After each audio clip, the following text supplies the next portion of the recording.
In this video, we present preliminary results in the direction of haptic feedback-based navigation of aerial robots subject to pose and map estimation failure.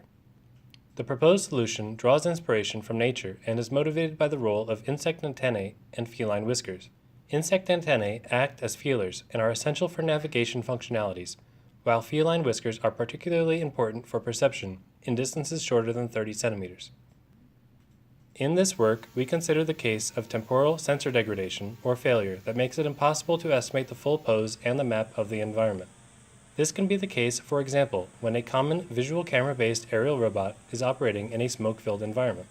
In our work, the robot is left only with inertial and barometric sensing alongside force and bend sensing, integrated on a lightweight antennae installed around its perimeter.